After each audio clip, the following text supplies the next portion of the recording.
चंदा मामा निकल गया। क्या बोलती हैं कि बेटा देख चंदा मामा निकल गया। और जब करवा चौथ जैसी रूढ़िवादी परंपराएं आती है तो आप उसी चांद को पति के रूप में देखती हैं।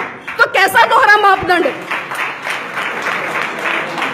एक तरफ तो आप उस चांद को अपना भाई बना रही हैं और दूसरी तरफ जब करवा चौथ जैसी परंपराएं आती हैं आप उसको पति के रूप में देखती हैं। कैसा दोहरा मापदंड।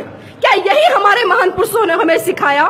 क्या इसी दिन के लिए उन्होंने बलिदान किया? क्या इसी दिन के लिए उनका संघर्ष रहा? क्या इसी दिन के लिए उनका समर्पण रहा? मैं आपसे बता दूं, जितने भी ये त्योहार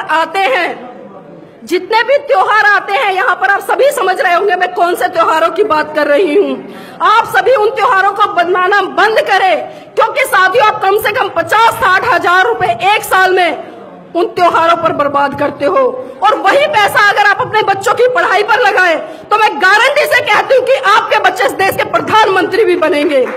लेकिन जरूरत है इन परंपराओं को तोड़ने की, और एक बार तोड़ कर देखो इस करवा चौथ की परंपरा को। देखती हूँ आपके पति मरते हैं नहीं मरते। मेरी शादी हो गई है, 12 साल हो गए हैं, मेरे पति भी यहाँ पर मौजूद है, आज तक बुखार नहीं होता, सच कह रही हूँ।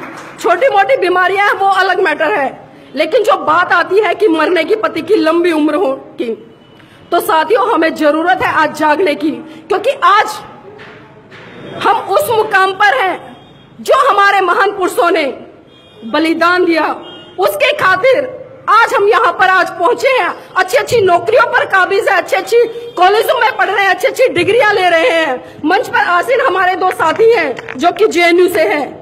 ये अधिकार किसने दिलाया इनको? किसने दिलाया?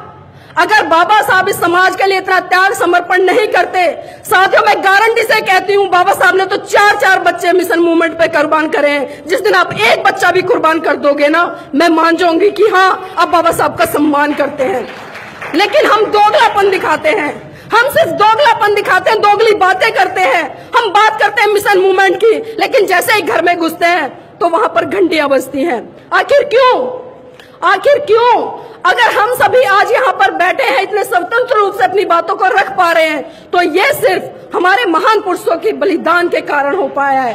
तो हमारा सच्चा सम्मान तभी हो पाएगा और सच्ची श्रद्धांजलि हमारे महान पुरुषों को तभी हो पाएगी जब हम उनके बताए हुए बातों को फॉलो करेंगे और उनको फॉलो कर अपने व्यवहार में उतारेंगे, और व्यवहार में उतार कर अपने जीवन के साथ साथ अपने समाज के से जुड़े हुए सभी साथियों का, इस राष्ट्र का, इस देश का